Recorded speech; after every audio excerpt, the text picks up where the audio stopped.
ساڵتان لەبێت بینەرانی کورسات نیوز من ئاڕۆتۆفیقم داڵخێمشەی بەرنامەی پانۆراما پێتان گەیشتینەوە. سێ موچەی ئەم ساڵی فەرمانبەرانی یاریێمی کوردستان تاوەکو ئێستا وەکو دەوترێت چارەنووسی دیارە، بەڵام ئەنجومەنی وەزیرانی عێراق و هەروەها سەرۆکی دادگای باڵای فیدرالی و وەزیری دارایی عێراق ئەمڕۆ دیارە لە گفتوگۆیەکی نێوان هەر سێ لایەندا یعنی گەشتونەتە ئەو قەناعەتەی کە هەرێمی کوردستان بەشێک لە پارەی ماوە لە بودجەی ساڵی 2024 پێویستە لەم سێ مانگەدا هەر مانگەی مەبلەغێکی دیاریکراو کە دیاری کراوە بۆ سێ مانگەکە 763 ملیارد دینارە بنێرێت بۆ هەرێمی کوردستان وەکو موچەی فەرمانبەرانی هەرێم بۆ 10 و 11 و 12. بەڵام تازەترین زانیاری کە برادرانم پێیان ڕاگەاندم نازانم تا چەند ینی دیاریکرا و تەواوە کە حکوومەت هەرێمی کوردستان نایەوێت ئەم پارەیە وەرگرێت بۆ موچەی فەرمانبەرانی هەرێمی کوردستان بە حکمی ئەوەی کە پێویستە سەر و 960 ملیارد دینار بنێرێ مانگانە حکوومەتی عێراق. ئەم کێشانە کەی چارەسەرە بێت. ئێستا ئەوە تا حکوومەتی عێراق بەم شێوازە دەیەوێت موچە بنێرێت، بەڵام هەرێمی کوردستان لێرە ئالەنگاری بۆ دروست دەکات. بەغداد داوا دەکات بە داهاتی ناوخۆ کە چەندین مانگە نەیداوە بە بەغدا هەرێمی کوردستان تەکمیلەی موچەی فەرمانبەرانی هەرێمی کوردستان بکات. تا چەند لە داهاتووە کە بڕیار دراونەوتی هەرێمی کوردستانیش بنێرێتە دەرەوە کار ئاسانیتر و هاوکارترە بێ بۆ ئەوەی کە بودجە و موچەی هەرێمی کوردستان تاوەکو ڕادەیەک چارەنووسێکی دیاریکرا و چەسپاویە بێ. ئەم شەو گفتوگۆکەین لەسەر ئەم تەوەرانە بە میوانداری برای بەڕێزمان کاک نەوزادی موهەندیس چاودێری سیاسی کە بە سوپاسەوە لە ستۆدیۆی کورسات نیوز لەگەڵمانە. بەخێر بی کاک نەوزاد، خۆشحاڵین سەرچاوانەتی دەمێک شەنەمان بینێ. خەتای ئەوەیە کاکەم میوانداری بەخێر بێ سەرچاوانەتی من ماڵی خۆمە کورسات کاتێ بێ داوەت و بەبێ بانگێش خۆمی پیاکەم. کورسات ماڵی هەمووانە. بەخێر بی کاک نەوزاد، خۆشحاڵین. هەمومان ئێستا ژیرۆدەین لە چاوەڕوانیەوە ئینکە موچەی فەرمانبەرانی هەرێمی کوردستان بگاوە. ئەمڕۆ تقریبەن ئەوە مانگی 11 و لە مانگی 11 شایانی ئەوە 27 مانگە موچەی مانگی دەنەدراوە. بەغدا هاتۆتە سەرخەت دەبێ بەم شێوازە موچەی فەرمانبەرانی هەرێمی کوردستان بنێرێ، بەڵام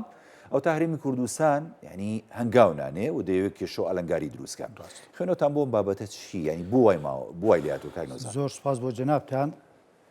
بەڕاستی چەندین جار بەرنامەمان کردووە و قسەمان کردووە. من بە حکمی ئەوەی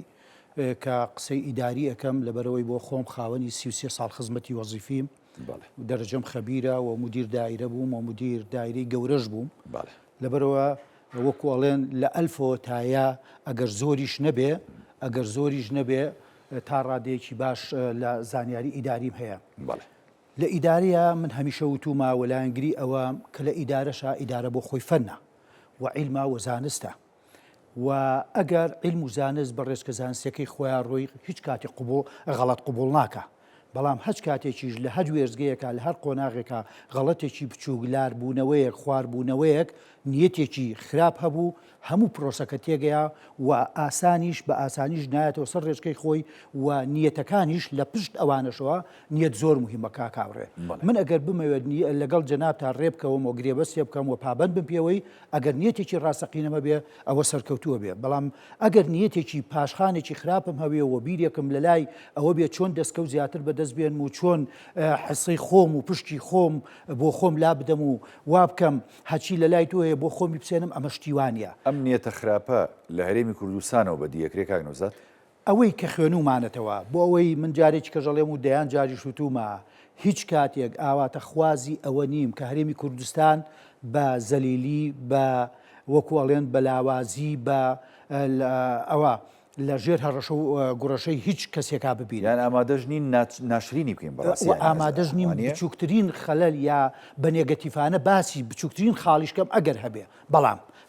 حقیقەتە وەکوڵێن وەکو ڕۆژ و مانگ لە ئاسمانە لە هەموو کەسەوە دیارە. ئەگەر من و جەنابی شت باسی نەکەین خەڵکانێکی کە دۆستمان بێت یاخود نیارمان بێت ئەی دەیبینن. لەبەر ئەوە ئەم کێشەیە هاتۆتە سەرۆیەک و جەنابت باست کرد.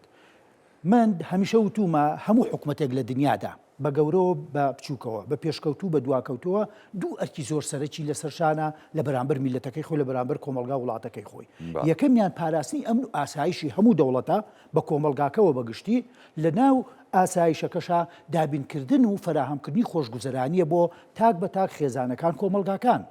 هەر حکومەتێک ئەم دوو ئەرکەی جێبەجێ نەکرد لە حکومەتایەتی دەرەچێت. بەداخەوەڵێم حکومەتی هەرێمی کوردستان ئەگەر بینە سەر لایەنە ئاسایشەکە و ئەمنیەکە بە شێوەیەکی عام سەیریکەین نەیتوانی ئەمن و ئاسایشی هەرێمە کەشمان پارێزێن. کورت و مختصر ئێمە لە ناوچەیەک لە ناوچەکانی ئەم هەرێمی کوردستانە خۆشەویستەیە زیاد لە 40 کیلۆمەتر دوژمن و داگیرکەران هاتوونەتە ناوەوە، زیاد لە 3-4 هزار میت و جەیش و تورک و بە ئەنواع ئۆشکال تەکنۆلۆژیای پێشکەوتوی سەربازی و ئامادەجیان هەیە و هەندێک جار ئەوەندە بێ ئەوەندە وەکو ئەڵێن پێڕا ئەکێشن لە بەڕێی خۆیان ئەوەندە نەزاکەت دەنوێنن باشە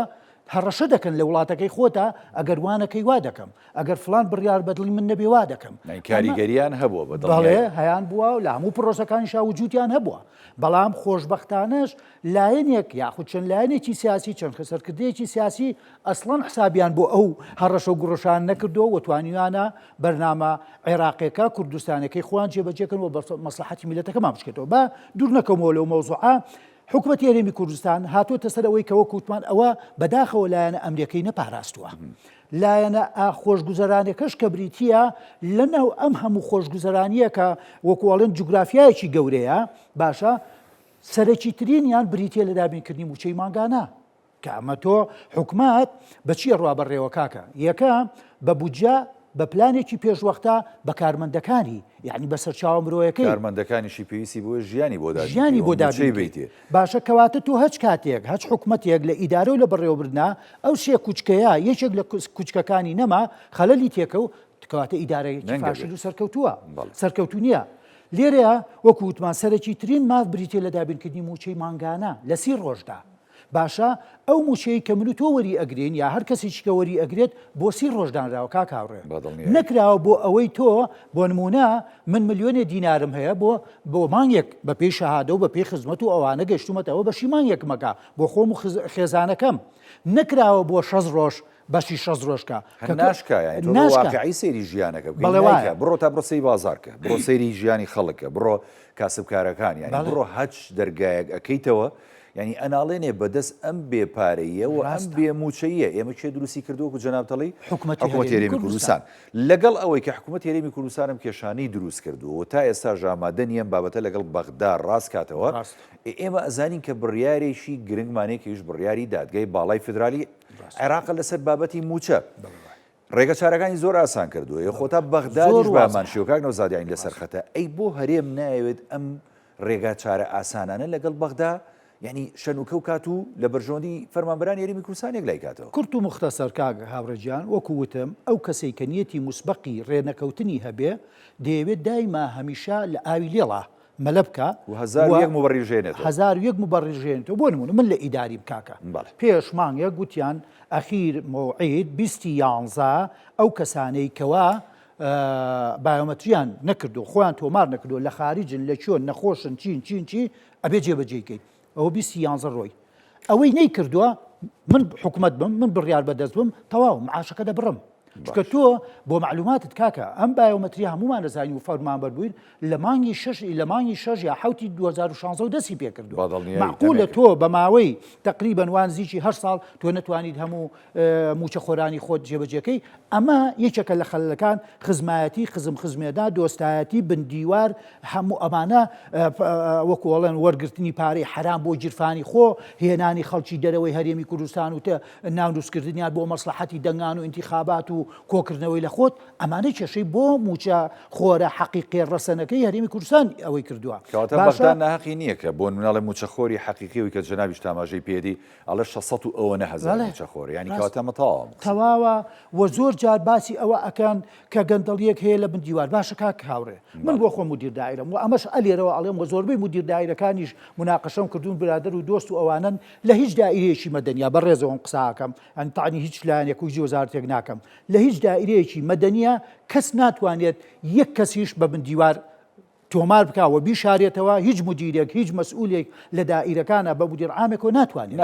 ناکرێت لەبەرەوەی بۆ لە دائیرەیەکە 100 کەسیش بی 200 کەسیش بێ چەند کەس دەیزانێت بەشی حسابات دەیزانێت بەشی تەدقیقی زانێت بەشی ئیدارە ئەیزانێت مدیر خۆی زانێت معاونەی زانێت ڕێز قسمی کەواتە ئەمە شتێکی شاراوە ناکرێت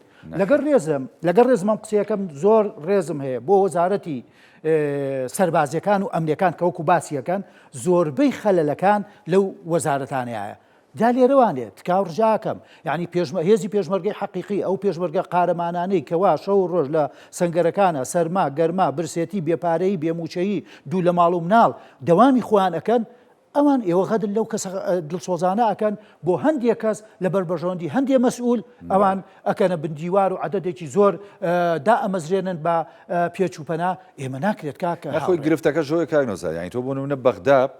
ڕێکارەکانی بە یاسا ڕێخستۆ لە چوارچەوەی بودجەی ساڵی 2024 ینی بودجەیەکی دیاریکراوی بۆ موچەی فەرمانبەرانی هەرێمی کوردستان دانا و پەسەندیش کراوە ئەی تۆ بۆ نمونە هەر مانگێک دێیت لیستێکی موچە ئامادەکەیت و دەینێری بۆ بەغدا ینی بەڕاستی یانەوەی کە لەناو خەڵکی ئاسایی ئەمە جۆمان لێبێ ئەڵێ هەرێمی کوردستان وەکو گاڵتە جاری بە بەغدا ئەکا ئێتە چۆن دەبێ حکوومەتێک کە خۆت بە خاوەن یاسا و بە خاوەن بەڕێوبەرایەتی ینی گرنگ و یاسایی بزانین بەم شێوازە لیستی موچەی فەرمانبەرانت ئامادە بکەیت و بینێری بۆ بەغدا ڕاستەوەن و لەگەڵ هەر لیستێکی موچایەوە دێکی ژەچێتە بەغدا بەڵام فەرمو چارەسەریان پێ نیە چارەسەریان پێ نیە لەبەرەوەی بۆ کاکە من دایمەن ئەڵێم وەکو وایە هەرێمی کوردستان بەداخەوە وەکو ئەوەی ئەڵێن جوچکێکی مریشێک سێ چوار مانگە لە دایگە بێ ئەوێت کەڵەشێرێکی دە ساڵە هەڵبخەڵەتێنێ شتیوانی هەرێمی کوردستان هیچ کاتێ لەگەڵ ڕێزمان قسێژەکەم بۆ وەزارەتی داراییمان شارەزاکان و وەکادرەکانی بەقەدەر وەزارەتی دارایی حکوومەتی عێراق شارەزانی بە شەخصی وەزیر بە شخصی وەزیر احتیمالیش شارەزا بن بەزەم قسەی کە جەناب تێڵە ینی گەندەڵی هێنانەکایی هەنێ خەڵک ینی ئەمانە لەو زۆر من وەکوتم کاکە ئەو منەوەی کە بیستومە هەموو مدیر دائیرەکان لیستی قائیمەکانی خۆیان مانگانە بە سیدی باشە بە ئەلکترۆنی و لەگەڵ ئەوراقیشا دەنێنە وەزارەتی دارایی خەلل لە دائیرەکانەوە نییە کاتێک گەچێتە وەزارەتی دارایی وەکو بازەکرێت 100 ئەخەنە سەر ئەو وەزارە 200 ئەخەنە سەر ئەو وەزارەتی گرفتەکەوەی ینی تێکەڵی ئەکەن ئەمە وای کردووە قسەکەمانەوەی بۆچی حل نابێ لەبەرەوەی ئەمە متمانەی حکوومەتی هەرێمی کوردستانی نیەشۆ لای وەزارەتی دارایی جاکات هاوڕێ من مەسلەی دارایی مەسلەی بانقی مەسلەی پارە مەسلەی حواڵەکردن متمانەیە هیچ شتێکی نییە ئەمە شەڕی چەک نییە دوو پێشمەرگە و دوو سەرباز شەڕ بەرامبەر یەکەن شەڕی تانک و تۆپ و فڕۆکە و درۆن نییە شەڕی متمانەیە تۆ چەند متمانت بە من کرد قەرزێکی 100,000 بیتێ لەسەری مانگە بدەمەوانێ تۆ وا ئەکەم کە من متمانم لای تۆ دروست کرد ئیتر مانگانەکەشم بۆ ناخوێنیتەوە ئەگەر دە ڕۆژی زیابێ هەرڵی قەیچەکە من متمانم بە کاگنۆزادێ لەبەرەوە بەڕاستی بەداخەوە هەرێمی کوردستان وەزارەتی داراییەکەمان متمانەی نەباوە بۆ نمونە کۆبوونەوە جوانی وەزیران ئەمڕۆ کۆبوونەوە بووە ئەڵێن دوو خاڵەیەکێک لە خاڵەکان باسکردنی موچەیە ئەخیرن دەرکەوت کاڵێن حکوومەتی هەرێم لە سەر هەوڵەکانی سوورە بۆ چارەسەرکردنی کێشەکان کاکەم قسەی کە توی کە 6 مانگ هەرم قسەیەکی کۆن بوو باشە یعنی من بەداخەوە ئەم قسەیەکەم کابینەی نۆ زۆر جار لە سەرتا و ساڵی پار ئەیگوی ئەمە یەکێکین لەو کابینانی کە تا ئێستا موچەکانمان بە مەزبوطی داوە و دابشمان کردو و هیچ موچەیەکمان پاشەکەوت نەکردو من ئەڵێم ئەگەر ڕێکەوتنەکە نەبوایە ساڵی 2024 وەکو هەموو ساڵەکانی کە کێشەی تێکە و ساڵی 2024 ئەوە تا 3 مانگە تۆ خەلەلتە خۆ ئەگەر حکوومەتی بەغداد و دوێنێ کۆبوونەوەکەی نوێنەرانی کورد و فراکسیۆنەکان و جێگری سەرۆکی پەرلەمان لەگەڵ سەرۆکی دادگای باڵا فیدراڵی نەبووە و نەهاتە سەرخەت ئێستا ئەم ڕێکەوتن ئەم نەرمینوانەی پارێژ ناهات بەڕاستی یعنی ئەم هاتنە پێشەوە هەنگاوی حکوومەتی بەغداد هەنگاوێکی باشە کاگنۆزاد ینی بۆ نمونە حکوومەتی بەغداد بڕیاریەوە کەم پارێ بنێری 763 ملیار دینار خۆ معقولە باشەوە تۆ لە داهاتی ناوخۆی کە تەکمیلەکە تەواوی کە موچەی فەرمانبەرانی هەرێمی کوردستان بە هیچ نەبێت تۆ جارێ موچەی مانگی دەبە بە حەقەت یعنی تۆ لە مانگی 11 مانگی 11 کۆتاییە دوو ڕۆژکەی مەچینە مانگی 12 یعنی تۆ گەورەترین گرفت و کارەساتباریت بۆ خەڵکی کوردستان دروست کردووە بەوەی کە ئەوەی جەنابەت ئەیڵێ ینی متمانە لە نێوان بەغا و خۆتان نایەڵی متمانە لە نێوان خۆت و میلەتە نایەڵی لە نێوان هاوڵاتی و فەرمانبەران نایەڵی لە نێوان بازار و کاسبکار لەگەڵ موچەخۆرێکە نایەڵی یەخ منی موچەخۆر یا هاوڵاتیشی موچەخۆر یعنی ئەبێ بۆ نمونە دوو مانگ بچێ قەرز بکات بچێ بۆ دوکانارێ بڵە زەحمە نەبێ ئەم مانگەش بمەرێ بە قەرز یعنی من قسەیەکی حەقیقی بووەکەم دوێنێ مهندسێکی برادرم هاتووەتە لام کە معاشیشی باشم معاشی مهندس هەمووی خراب نییە یعنی ئەڵێ کاک نەوزاد من ئەگەرم معاشی مانگی دەیە وەرگرم هەر بە سەوزی خواردومە بێ بیمەوە بە قەرز هەر لەسەر ئەوەی تۆ یعنی من بەڕاستی برادەرێکشکە ئەناسم یعنی دکتۆرە لە زانکۆیە مامۆستایە دەرزەڵێتەوە باوەڕکە یعنی چوە بۆ قەرز بۆ 2 ملیۆن دینار بۆ ئەوەی کەیترەها خەرجی هەنێ لایەنی کەی پێباتەوە باشە کەواتە بۆ حکومە دووە لەم خەڵکە ئەکەیت ئاوە ڕەزیل و داماویەکەی باشە ئەم 1963 گەر وەرنەگرێ ڕێکارەکان چۆنە ینی خۆزامیان جەنابەت لەوە چێ شارەزایی تەواوت لە بوارە ئابووری و دارایەکەیان نەبێ بەڵام ئێگوەری ناگرێ حەلچیە وانە من هات کەسێک کە کێشێکی هاتە بەردەم و بە حەل و ناوەنگیری و حەکەمی لایەنی کە ڕازی نەبووی دەبێ ئەوەندە لە خۆت ڕاببینیت خۆ جێبەجێکەیت وانە حکومەتی هەرێمی کوردستان تۆ دەڵێ من ماگانە 996 میلیارد دینارمەوە بۆ موچە فەرمو ئەگەر هەتە بۆچی جێبەجێ ناکەی ئەگەر نیشتە بۆچی سزای میلەتەکە دەدەی ئەشت دەوێ میلەت پشتیوانیت کە ئەشت دەوێت حکومەتێک بە کابینەی دەپێک بێنیت بەم سیاسەتی ئێستاتەوە و بەم سیاسەتی تەعنت و غڕور و لوودبەرزیەوە مامەڵە بکەی لەگەڵ حکومەتی بەغداد و لەگەڵ میلەتەکەشتا لوودبەرز بیت خەڵق قبوڵت ناکە مانگێکی کە یاخود ساڵێکی کام کاتە تۆ هەڵبژاردنێکی کرد لە بەردەمایە مسۆگەر لە بەغدادا دەتەوێت خەڵک جادیشکە بێتەوانێ سەر سندوق و دەنگت پێباتەوە کاکە خۆ من دایمەن وتومە میلاد و جماوار سەرچاوەی شەرعیەتی هەموو دەسەڵاتەکانە تۆ ئەو سەرچاوەیە ئەو سەرچاو شەرعیەتە لە خۆت دا ئەماڵیت خۆت اختیزالەکەی خۆ ڕوو دەکەی توانێت لە هەموو شەرعیەتێک کەواتە بەڕاستی کاک هاوڕێجان ئەگەر حکومەتی بەغدا 1963 بنێرێت کورتێنان بۆ 1990 تقریبا 236 میلیارد دینارەکە بە کتابی ڕسمی خۆیان سێ مانگ لەمەوە پێشەڵی ئێمە داهاتمان 320 میلیارە هەموو مانگێ 160 یەبێ بێ بە حکومەتی بەغدا نەدناردووە لە مانگی حوتەوە نەدناردووە باشە فەرموو 160ەکەی کە ئەدەمێنێتەوە بۆ خۆت کۆیکەرەوە دەتوانیت جێبەجێکەیت خۆی یەک گرفتی کەشەیە ینی بۆ نمونە ئێستا من هەر برادرانم لەو دوی لە کۆنتترۆل یانی بیریان خسمەوە بۆ نمونە ئێستا تۆ ئەڵی کورتێنانم هەیە لە داهاتە و لەم بودجەی کە بەغدای نێرە 1963 و جەنابیش دەڵی بۆ حکومەتی هەرێمی کوردستان نای بڕێکیتەوە فەرمانبەرانی ژواڵن هەر دوێنێ سەرۆکوەزیرانی هەرێمی کوردستان ئەچێ پرۆژەی گرنگ و زەخمەکاتەوە لە هەرێمی کوردستان و دیارتەوانەمە بەبێ بودجەی زەبەلاحیشی بۆ تەرخانکەی کەس لاری لەوە نییە و کەس ینی ئەمەی یانی چۆنەڵی پێ ناخۆش نییە کە گەورەترین پرۆژە و باشترین پرۆژە لە هەرێمی کوردستان بکرێتەوە بەڵام تۆ ئێستا فەرمانبەرانت لە کارەساتە ئاژین لە قەیرانە ئاژین پێویستە ئەو پرۆژەیە بۆ کاتێکی کە دوا بخەیت بی تەکمیلەی ئەم پارەی بەغدا بکەی موچە خۆرانی هەرێمی کوردستان بی وایە ناکاک نۆساجان ئەمە خاڵێکی زۆر تەواو شتێکی کرد بیر خستمەوە وەکووتم تۆ کاتێک حکومەتەکان دەسەڵاتەکان دەزەبن بۆ ئاودانکردنەوەی وڵات بۆ جێبەجێکردنی پرۆژە ئاودانەکان خزمەتگوزارەکان ڕێگەوبان هەموو سێکتەرەکانیکە کاتێک کە تۆ بتوانیت موچەخۆرەکانی خۆ تێر بکەیت باشە تۆ ئەو پرۆژانەی ئەگەر حکومت بێ یاخود کەرتی تایبەت و ئیسیسماریش بێ ئەڵێ وەڵا ئێمە بۆ نمونە ئەم پرۆژەیەم کردوانیە بۆ نمونە ئەڵێ 500 کەس یا 1000 کە دەستی هەلیکارم ڕەخساند کاکە تۆ 1000 دەستی هەلیکارت ڕەخساندەوە بەڵام لێرەوانێ ملیۆنێک هەلیکار و دەستی کاری موچەخۆری خۆتت برسی کردووە کەواتە تۆ هەمی حکومت دەبێت لە پێشە حکومەتێک دەستی کارەکەی خۆت فەرمانبەرانی خۆت موچەخۆرانی خۆت تێر بکەی و پرۆژەی ئاودانی ئەو ڕاستی بەس موچەخۆر نییە کە سوودمە دەبێت لە موچەوەگرتن ئەو قسەیەم بیر بووکە بیر قسمەوە کاکی من تۆ ئەو موچەیە وەکو وتم بەس ئەوەندە هی تۆیە کە تەنها ئیمزاکە ئەەکەیت و قائیمەکە وەریەگریت چوویتە دەرەوە لە دایرەکەی خۆت دەبێ بیبیتەوە بۆ بازار بۆ دوکان بۆ پێداویستەکان بۆ قەرزەکان کەواتە تۆ بژانەوەیەکی حقیقی لە بازارە دروست دەکەی و سوورە ئابوووریەکە تەواو ئەەکەی خۆتان نزانن و برادرانی ئابووری نازەزانن سووری ئابووری بەم جوڵە بەردەوامی ماگانە جێبەجێ بێت خاڵێکی کە بیرم نەچێ ئەم حکومەتەی ئێمە یەکێک لە خاڵەکانی کە ئەوە مەبەستم بوو بیڵێم بۆ نمونە کەموچە نایت مەسەلەن واجبی ئێمە هەمومان وەکو هاوڵاتی دەبێت پارەی ئاو بدوین بە حکومەت پارەی کارەبا بدەین پارەی موەلیدە بدەین پارەی مەسەلەن خزمەت گوزارەکان بدەین بە حکومەت ئێمن کەموچەم وەرنەگرت ناتوانم لە کاتی خۆیان ئەگەر وەرەقەی کارەبا و ئاوەکەشم بۆ بێتەوە بدەم ئەمە چی دروست دەکەم من مەبەستم ئەوەیە باش لێرەدا حکومەت بەدەستی خۆی هاوڵاتیەکانی خۆی قەرزارتر ئەکا باریان قورستر ئەکا لەو لاشەوانەیە کە یێتە سەر ئەڵێ حکومەت قەرزارە دەڵێ من بۆ نمونە 20 میلیارد دینار قەرزی کارەبام لای هاوڵاتیانە چەند میلیارد دینارم قەرزی خانوبەرە لای هاوڵاتیانە وڵاف شارەکە ئەوانە ژەمووی وەرەگرێتەوە ئەوانەش وەرەگرێتەوە یەک ناهاوسەنگی کە کاگنۆزاد بەڕاستیانی کێمە ئاماژەی پێبین بەڕاستی لە بابەتی ینی چۆنڵی داهاتی ناوخۆ ینی بە حەقەت ئێستا ینی زانیاریەکان ئاماژە بەواکەن ینی ڕۆژانە ینی لە دەواازەی ئیبراهیم خەلیل کە دەواازەیشی نێودەوڵەتیەوە هەمومانە زانین کە ڕۆژانە داهاتی چەنەکە بەشی هەموو عراقەکە بیژێنێ داهاتەکەی دیار نییە ئەچێتە چووەوە ئەی ئەو نەوتی کە هەر لێەوە بۆ نمونە هەندێک لایەن ئەی نێرنە دەرەوە بۆ تووشیا ئەی زەحمەنەوە داهاتیەوەکوە بۆ نایی بۆ تەکمیلەی ئەم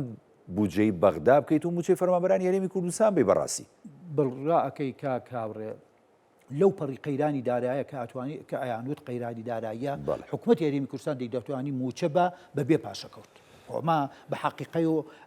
ئەرقامە و راپۆرتەکان بازەکەن قسەیەکی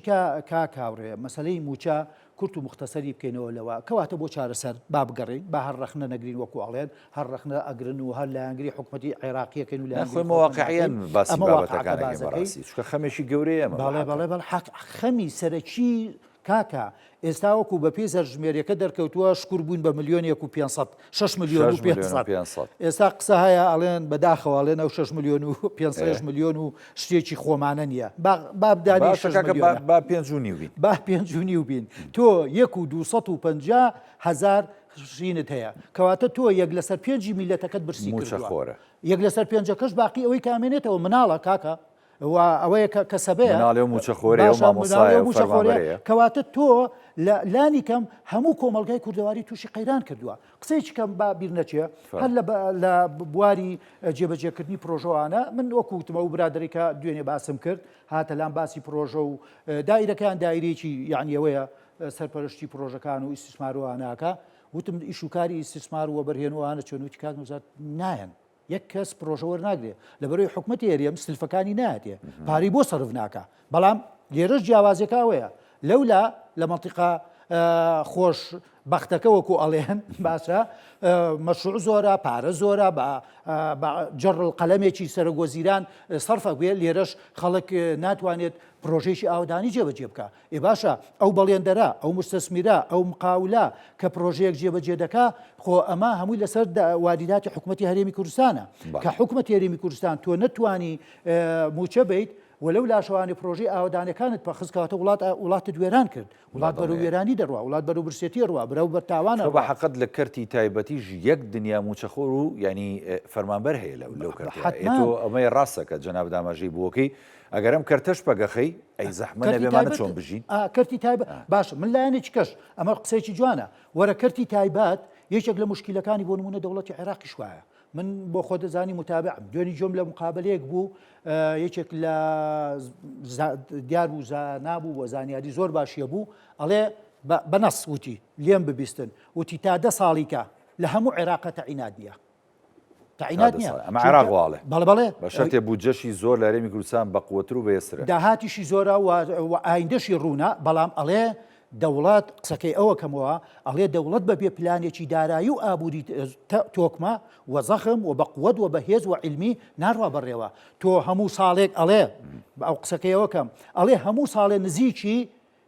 700,000 خریج دەرەچێت لە جامعەکانی بەغدادا بەبێ کوردستان بەبێ کوردستان وتی ئەمە لە قودرەتی هیچ دەوڵەتێک و حکوومەتێکانیە کە هەموویداعیکە لەبەرەوە زۆر بە سەراحەدوتی خریجی کولیەکان لە پزیشکەکانەوە لە هەندەسیەکانەوە لە چی و چوچە بە تەمای تەعینات نەبن تا 10 ساڵیکە لەبەرەوە هەر لە ئێستاوە تەخەرروجتان کرد ڕووبکەنە کەرتی تایبەت قسەکەی ئەویشەوە بوو منە قسەی ئەوان بە هەمان شێوە بۆ هەرێمی کوردستانەکەم وتی کەرتی تایبەتەکەی لە بەغدادیشە زۆر بەقووت نییە ئەو چەند کۆمپانیا هاتووە زۆربەی کارمەندەکانیان لەگەڵ خوانە بە بیانی هێنە ناوە بە بڕووبیانی و جیاواز دەستی کارەکە و خریجەکانی عێراقی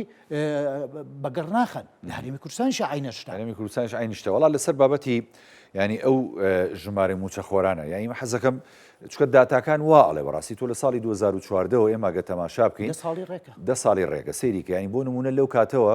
ئەگەر ڕێژەی موچەخۆر ینی زیادی نەکردبێ کەمی کردو ڕۆژ بە ڕۆژانی بەڕاستیکان تەقاعود دەبێت زۆر فەرمانبەر ینی ژیان ئاواییەکە کۆچی دواییەکە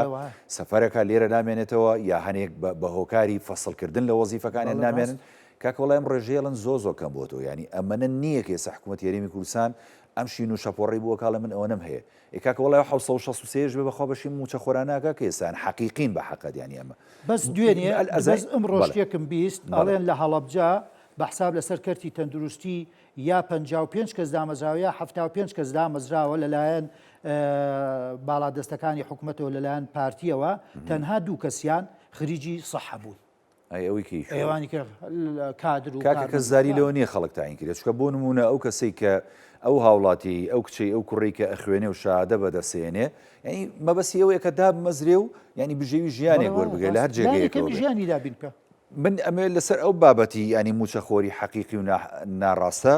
ینی بابەتی تەوتین باس بکەین باشە ئەگەر ئەم بابەتە تەوتین بکرایە و حکوومەت یاریمی کوردستان ڕازی بووە و ئەو هەوڵانەی ڕابردوو یەکێتی نیشتیمانی کوردستان لەم بارەیەوە کە نای ئێستا موچەخۆری حەقیقی کێشەی ئەوەی نەبوو بەغا پارە ئەنێرێ ناینێرێ هەرێم وەریەگرێ وەری ناگرێ ڕاستەوخۆ بە یەک کلیگە چۆ حسابەکەی ئێخۆ ئەمە هاواری تەوتینەکەی وایە ناکاونە ئەم تەوتینە مەوزوعەکە بەڕاستی ئەمە آخر وڵا حەقە لی بێدەنگ نەبن وڵا حەقە لێرە بەڕاستی دەست پێ بکات بالفعل خۆ دەستی پارێزگای سلێمانی و جێگری پارێزگای سلێمانی دەستی خۆش بێ کتابێکی زۆر جوانی کردو لە چواری یانزە وڵا بەس جێگری پارێزگار کردوێت پارێزگار توی نایکردوێتی خۆش لەسەری بەداخەوە کە وایە هەموو من لێت ناشارمەوە ئەمڕۆ لای مدیری بانقێک بووم بە ئیشێکی خۆم چوو بووم باسی و مناقەشەیەمان کرد وتی ئێمە هەموو داتاکان حازرە یعنی هەموو داتاکانی ئەم زۆنە حازرە و هەر لەو ڕۆژەی بەسەراحە دەیڵێم لەو ڕۆژەی لە بانکەشەی هەڵبژاردن سەرۆک پاڤڵ تاڵەبانی وعدیدا کە دەبتین جێبەجێەکەین و وعد بێت جێبەجێەکەین هەموو ئامادەکارەکان لە ئەم زۆنیا جێبەجێنێرن کاگنۆزانێرێکن نردنەکە وەستاوەتە سەرەوە بەداخەوە کام قسەیەکەم بۆی حقیقت بێ ڕێکەوتنیە لەگەڵ بەغایەت چییە قوربان بەغاش ژەم بەسەرە خاڵە مەسلەی تەوتینەکە بڕاوەتەوە بۆ بڕاوەتەوە لە بەرەوەی بۆکو جەنابەت فەرموود بڕیارێکی دادگای باڵا هەیە زۆر وازەحە زۆر ڕوونە هەموو کەسێک نەخوێنەوارێکی شتێگا بەنەس ئەڵێ پێویستە پرۆسەی تەوتینی موچەی فەرمانبەرانی هەرێمی کوردستان لە بانکە فدراڵیەکانە لە دەرەوەی هەرێمی کوردستاندا تەوتینی موچەکان بکرێ و فەرمانبەرم خاڵەکە زۆر گرنگە ئازادە لە هەڵبژاردننی هەر بانقێک لەو بانقانە بازان بەروارەکەشی تا مانگی دوانزەیە بێ هەمووی بکرێت باڵێ ناکرێت ئەمە پرۆسەیەکە ناوەڵا کە ئێرە کردیتە خۆیش ناچارە بێ بیگا پرۆسەکە وەختیەوێت تۆ لێرە بەلانی کە بۆ کوباسەکە نزیکی 300 بۆ 350,000 مۆزەفت هەیە لەم زۆنی ئێمەیە ئەمە پرۆسەیەکە معلوماتی ئەوێت کۆکردنەوەیەوێت تۆ ناڵی هەموو داتا و زانێرەکان کۆکراوە لێرە کە هەبێت من لە فەرمانگەیەکم خۆم ینی بەڕاستی ئەو فەرمانگەی ئێمە داتابێسێکی باشی هەیە بوو ینی هەمووی وەکو تۆڵی ئامادەیە بە سیدی و بەینیش بیاتە بەغدا ینی خۆ مەشتێکی زۆر ئاسان من لە لایەکەوە ڕخنەیەکم لە حکوومەتی بەغداشێ و لە وەزارەتی دارایی کاکاوڕجان ئێمە لە یەکی 2024ەوە بە تەواوی ئەم پرۆسەیە هەموو مانگە لیستی فەرمانبەرانی حکوومەتی هەرێمی کوردستان لە دهۆک و زاخۆ تا خانەقین گەشتێتە بەردەسی و لە بەردەسیاتی ئەو معلوماتە پێویستەی کە پێویست دەکات بۆ تەوتینکردنی موچە هەیە بۆ نایکەیت مەگەڕێرەوە خۆی قسەکە لە بیرم نچێ دوێنێ کۆبوونەوەی نوێنەرانی کورد لەگەڵ سەرۆکی دادگا هیچی قسەکەی ئەو بوو توتی کاکە من قرارێکم دەرکردو قرارەکەی زۆر وازەحە پێویست بە تەویل و تەویلی کە ناکات چی کەتان لەوە زیاتر بۆ بکەم لەگەڵ ئەوەشە وعد دەدەم زووترین کات کۆبوونەوەی بکەم لەگەڵ سەرۆگۆزیران ئەمڕۆ کردوێتی لەگەڵ وەزیری دارایی هەر ئەوە ژوای کردووە کە ئەمڕۆ ئەو قرارە بدرێ لەبەرەوە بەڕاستی مەسئولینی عێراقی لە سەرۆگۆزیرانەوە لە وەزیری حتا وەزیری داریش کە هەنگێک کەس ڕخنی لێگرێ و بە قووەتی خۆی و بە قودرەتی خۆی وا ئەکات و نەخێوانیە کە ئافرەتێکە لە ئەلفوبێی حسابات و ئیدارە و ئەوانەی شەکە وڵی سەریان لێ شێوانەوەی کوردستان یەکشتی بۆ نێرە ئەنوا عشکال دیان تەناقولات وم سەرەکەن لە بابەتە بڕوا دەبێ ئەو ئافرەتە لە وەزارەتی دارایی حکوومەتی عێراقا نەمێنێ هەچ کەسێکی سیاسی بچێتە ئەو شوێنەوانەیە تێکی دەدا خراپی دەکات باشتری ناکات وڵی واقعی بین ینی خۆمە ئەمە تازەمە کەناڵە خۆ ناکڕێ بڵین بینی خۆمان بێ کاکە بەغان نەرمە لەگەڵ تا بەڕاستی ئێت و بۆ ینی کێشەوە لەنگەری بۆ دروستەکەی کەواتە قسەکەمانەوەیە من پێدا ئەواڵێم ئەوەیەکێتی نیشتمانی کوردستان وەکو حیزب کولایەنێکی سیاسی لە حکوومەتە و وعدیشی یاوە بە موچەخۆران و موچەخۆرانیش هەمووی خۆمان موچەخۆرین و خەڵکو و برادەر و دۆست و لە ناو خەڵکە ئاژیم کاکە من بۆ خۆم وەکو خۆهەڵکێشان ناڵێم لەوانەیە زۆر کەس پرسیار و ڕاو ئەوانەمان پێیەکە لە هەر شوێنێکمان بینێ کاک نەوزادە و پرۆسەیە گەیشتێکەوە یەکێتی چی بەتەمایە یەکێتی بەرنامەی چییە بۆیە من داواکەم یەکێتی نیشتمانی کوردستان سەرکردایەتی یەکێتی نیشتمانی کوردستان بە جددی ئەم پرۆسەیە وەربگرێ و بیباتە سەر نەیباتە سەر بە پێچەوانەوانێ ئاسەواری خراپیە بێ بۆ داهاتوو یەکێتی و لە ناو ناوبانگی یەکێتی و لاهەنگری یەکێتی و دۆستی یەکێتی و هاوڵاتیانی یەکێتی بۆیە زەرورە پرۆسەی تەوتین بکرێت پرۆسەی تەوتین بڕیارێکە بڕیاری لێدراوە کاک یعنی هیچ مەجاالێکی 2025 ئیلا بێ بیکە حکوومەتی هەرێمی کوردستان بابەتەوەکو تۆڵی بڕاوەتەوە خۆ بابێنە سەر بابەتی کۆتایی وەکو پرسیار نەوت موافقەتی بۆ کراوە و سۆدانی ینی خۆی لە کۆمونیۆن جومەنی و زیرانە بڕیاری لێە بۆ دواتری ژانی پەیامەکە گەێنراوە بە هەرێمی کوردستان کە ڕۆژانە نەوتی هەرێمی کوردستان دەبێت دەست پێ بکاتەوە لە ڕێگەی بۆری نەوتی سۆمۆ بۆ بەندەری جەیهان بەڵام بەو ڕێکەوتنەی هەرێم کە لەگەڵ بەغدا هەیەی تێچووی دەرێنانەکە 16 دلار بۆ وەربەرمیلێک کە فەرق و جیاوازیە لەگەڵ باشوور و ناوەڕاستکەوان 6 دلارە بە حەقەت ئەمە تا ڕادەیەک دوێنێش خەریب و خوێندنەوە بۆ ئەم بابەتە بکرێت کە ینی نەسێکی دەستوری هەیە لە پەرلەمانی عێراق بەڵام تۆزێک کێشەی بۆ دروست کراڵەن هەنێک لە برادرانی شیعە ڕازینین بەم بابەتە پێویستی بە جوڵەی سیاسیە ئەگەر نەوت لە داهاتوویشی نزیکە کاک نۆزاد بچێتەوە دەرێ ئەمە تەبان خۆمان نەزانین ینی بودجە و داهاتێکی زۆر زیاکا بۆ سەر بودجەی گشتی عێراق ئێوە کاتە ئەتوانین بڵێن هەرێمی کوردستان کێشە و گرفتی نامێنێت لە ڕووی دابینکردنی موچەوە خۆی مەسلەی پرۆسی نەوت وەناردەی نەوت مەسلێکی گەورە و گرنگە من هەمیشە وتم وەکو پسپۆرێکی نەوت قساکەم لێرەیە نەوت سەرچاوەیەکی سروشتیە گرنگە استراتیژیە تەنانەت حکومەتە نیشتیمانیەکان ناتوان بڕیاری تاگلایانی لەبارەوە بن بۆ لەبەرەوەی پەیوەستە بە ئابووری دنیاوە بە بازاری دنیاوە وە کاریگەری گەوری هەیە لەسەر پیشەسازی و ڕکودی اقتصادی دنیا بۆ نمونە نەوتی هەرێمی کوردستان و عێراق لەکوێ دەچێتە دەروانێ پەیوەستە بە بەندەری جیهان و بە بەندەری بەسرەوە کە بەندەری جیهان بە دەوڵەتێکی کیا ئەڕوا کەواتە ئەمە پەیوەستە بە ڕزامەندی و وڵاتە چۆن ڕێیەکەوی و دەچێتە بابێکی هەم بابی قانونیە هەم بابی داراییە هەم بابی تەکنیکیە لەبەرەوە وەکوتم ئەم پرۆسێ زۆر هەسیارە زۆر گرنگە 6 مانگیشە بێت هیچ کێشەیەک نەماوە لە ڕووی تەکنیکی بۆریەکان و ڕۆیشتن و مەسائلە تەکنیکەکانەوە لە ڕووی یاساییەوانەیە لە بینی دەوڵەتی عێراق و تورکیا کە دوو دەوڵەتی سەربەخۆ خاوەنسیادە و سەرۆرید و ڕێکەوتنە بێ لە بینی و دوو دەوڵەتیابێ هیچ نەمابوو هەردوو لا ڕازی بوون بە پرۆسەکە دوو خاڵی زۆر گرنگ هەبوو کە من هەمیشە باس یەکەم لە پرۆسەکانە یەکەم ئەوە بوو دەوڵەتی عێراقی داوای لە کۆمپانیا نەوتەکان و حکوومەتی هەرێمی کوردستان دەکرد دەیگوت دەبێ ئەو گرێبەستانی کە ئێوە واژۆتان کردو بێتە لای کۆمپانیای سۆمۆ و وەزارەتی نەوتی عێراقی هەڵی بسەنجێنن بیخوێنەوە ڕێکی بخەن لەگەڵ دەستوری عێراقیە ئەمان ڕازی نەبوون لە بەرامبەردا کۆمپانیا نەوتەکانیش دەیانگو کاکە بڕی بەرمیلێ نەوت لە تێچوون و لە گواستنەوەی ئێمە داوای 26 دلار بۆ 34 دلاریانە کرد ئێستەکانە ئەمانیانگو کاکە ئێمە لە یاسای بودجەی 2024 6 دلارمان داناوەکو جنوبی عێراق نەئەگەیشتە نەتیجە بۆ خۆی ئەوە تقریبان ساڵێک و ئەوەندەیە 20 مانگە زیاتریش لەم 20 مانگەیان نزیکی 20 میلیارد دلار یا 19 زەرەر لە خەزینەی دەوڵەتی عێراق گیراوە قسەکەی جەنابەت ئەوەیە هەرێمی کوردستان و کۆمپانیا نەوتەکان ناچار ملیاندا وە ڕێکەوتنێک و من مێژوویەک دامێ بازەکەم ئەمەش لەوەوە هات بۆیە ئەڵێم کە ئەم پرۆسەیەکە بەدەست نە بەدەست عێراقە بە تاقیدەنیانە بەدەست هەرێمی کوردستان بەدەست کۆمپانیا نەوتەکان 11 سەرۆکی هەرێمی کوردستان کاگنە چیربارزانی بە سەردانێکی یەک ڕۆژە دوو ڕۆژە پێش هەڵبژاردنەکە باشە تایبەت چۆ تورکیا کۆبنەوەی لەگەڵ میت و لەگەڵ وەزیری دەرەوە و لەگەڵ سەرۆک ئەردوگانە کردووە یەکێک لە بابەتە هەرە گرنگەکان ئەمنیەت بووە هەناردەکردنی نەوت بوو متتەفق بوون ڕۆژی 11 سەرۆک محەممەد شیع سوودانی چوو بۆ تورکیا ڕۆژی جومعە بوو بۆ یەک ڕۆژ چوو ڕێکەوتنەکە لەسەرەوە بوو هەر هاتەوە منەمە لە بەرەوەی متابعم کاکە باشە چواری 11 کۆبوونەوەی ئەنجومەنی وەزیرانی عێراقی کردووە 4 ڕۆژ لەگەڕانە 5 بڕیاردراتەوە دەستپێکردنەوەی هەناردرا سەردانەکەی کە هات بۆ هەرێمی کوردستانی شێک لە بابەتەکان ئەمە بوو یەکسەر کە ڕۆژتەوانەیە لە ئەنجومەنی وەزیران بڕیاردرا 6 دلارەکەی کرد بە 16 دلار حدێکی وەسەد لە بینی داواکاری کۆمپانیەکان لەبەرەوەی لەگەڵەوەی عێراقا معقولیش بوو حکوومەتی هەرێمی کوردستان ڕازی بوو لەبەرەوەی متتەفق بوو و کۆمپانیەکانیش ژێربارە و ڕازی بوونەوەنیش ئێستا کێشەکە چییە بۆی باسی بکەین کێشەکە لە ڕووی ئەوەیە لە یاسای بودجەی ساڵی 2024 دانراوە بە 6 بۆ 8 دلار بۆ هەر بەرمیلێک باش ئەمە بۆ جنوب ڕاستە من وەکو شارەزایەک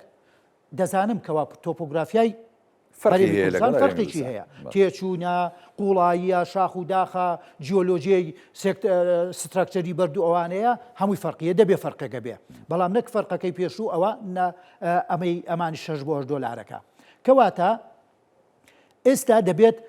بەندی 12 لە یاسای بودجە هەموار بکرێتەوە بە گۆڕانی چی بە گۆڕانی 6 بۆ 8 دلارەکە بۆ 16 دلارەکە کە ئەم 16 دلارەشت دانا دەبێت تەخسیسی مالی بۆ بکەیت و بڕەکە زۆر زیادەکە ئەمە بۆتە گرفتێک من لە دوو هەفتە لەمە پێش لە کەناڵێکی کەوتم وتیان بە ئاسانی تێپەڕەبێتم تەسەور ناکەم وتیان بۆ وتم لەبەرەوەی جەماعەتی شیعە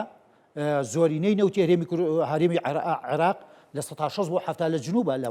بەسرە و میسان و سیقار و هەوانەیە قبول ناکەن بڵێن وڵا کاکە نەوتی هەرێمی کوردستان بە 16 دلار بەهی ئێمە 8 دلار ئێمە بۆچی تاڵان فرۆشیکەین ئێمەش ناکەین یا ئەوە تا ئەوەی ئێمەش بەرزکەنەوە تەبەن بەرزە بێتەوە ئۆتۆماتیکی ئێوانیش بەرزە بێتەوە خۆما ئەگەر بە شەرتێک بە مەرجێک من نازانم مەتنی گۆڕانکاری و تعدیلەکە چەندە ئایا دەکرێت بڵێن 16 دلار تەنها بۆ نەوتی هەرێمی کوردستان یاخود 16 دلارەکە بۆ هەموو نەوتی عێراق ئەگەر بۆ هەموو نەوتی عێراق بوو کەواتە جنوب ئەوانش هەر ئیسفاداکەن بەڵام لێرەیە جارێکی کتە بیرەکەینەوە ئەو شەریکە و کۆمپانیایانە کە عەقدیان کردووە بۆ کڕینی نەوت تەمەن خۆ دەزانیت هەندێک گرێ بەست هەیە ئاجل هەیە هەندێک گرێ بەستیش پێشەکیش هەیە ئایا ئەو ڕێکەوتن و گرێ بەستە نەوتیانەی کە بۆ ئاجلە من لێرە کردومە بە 6 دلار بۆ هەر بەرمیلێ تۆ ئێستا تعدیلی هەمواری یاساکەکەیتەوە هیچ جنوبیژەکەی بە 16 دلار ئێوە عەقدانە چی بەسەریەت کابرا ئیلتیزامەکە لەبەرەوە بەڕاستی ئەمە کێشەیە بۆ ئێوەکو جەناب دەزانیت دوێنێ بوایە 26 مانگ یەکێک لە بابەتەکانەوە بوایە نەکراوە لەبەر ناچاری ئێستا ڕێکەوتی سیاسی بێ ئەجینا نیکەن عرقلە دروزە بێ و هەناردەی نەوتی هەرێمی کوردستان وەستێ و خاڵەکە بێنەوە سەر قسەکەی تۆ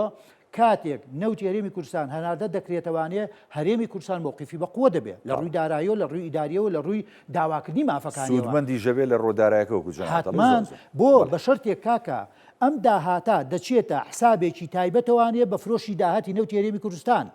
ڕاستە ئەچێتە خەزێنی حکوومەتی عێراقەوە بەڵام دەچێتە ئەوەوە قەرەبووی ئەو داهاتی بەرهەم و گواستنەوە لەو داهاتی نەوتی هەرێمی کوردستان دەدرێت کەواتە لێرەیە تۆ ئەتوانیت ئەگەر خوا نەخواستە عێراق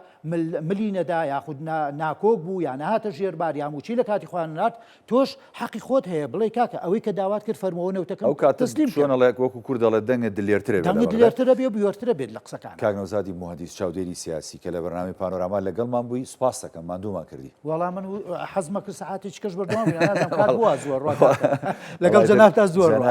پڕزانیاری و ینی پڕقسە و هەمیشە وەڵاهی کۆتایەکەم ئەوەیە هیوادارم حکوومەتی هەرێمی کوردستان حکوومەتێکی باش و ڕەشید و عاقڵ و حەکیم بێ و هیوادارم حکوومەتی کابینەی دەست بە زووترین کات پێک بێ لەسەر ئەساسی ئەوەی کە هەموو هەڵەکانی ڕابردوو کابینەکانی ڕابردوو بە تایبەتی کابینەی نۆ بە سیاسەتی ئەوان بە عەقڵیەتی کابینەی نۆ نەڕوا بەڕێوە حکوومەتی هەرێمی کوردستان بۆ کاکە با درێژەشی پێم بەڵام حەزەکەمە بڵێم خۆتان نەزانن ناوچەکە لە ئاگرێکی بەردەمایە لە مسۆگەرایە لە بەردەمی شەڕێکی مسۆگەرایە و بە تایبەتیش لە دوای ئەوەی کەوا دوێنێ و پێرێ ئیسرائیل سەرۆگۆزیرانی ئیسرائیل بە ناز داوا دەڵێ لە ئەهداف لە چەند ئەهداف و ئامانجێک دەدەین لە ناو عێراقا لەوانەیە هەرێمی کوردستانیش بگرێتەوە کاتێک وڵات شەرکەوتە وڵاتێکەوە هەر وڵاتێکەوە کاولکاری کارەساتی جێرەگەڕی ماڵوێرانی زۆر سوپاس کاک نەوزادی مهندس چاودێری سیاسی لە بەرنامەی پانۆراما لەگەڵمان بووی بەڵێ بینەرانی بەڕێز ئێوە شاد و کامەران خواتان لەگەڵ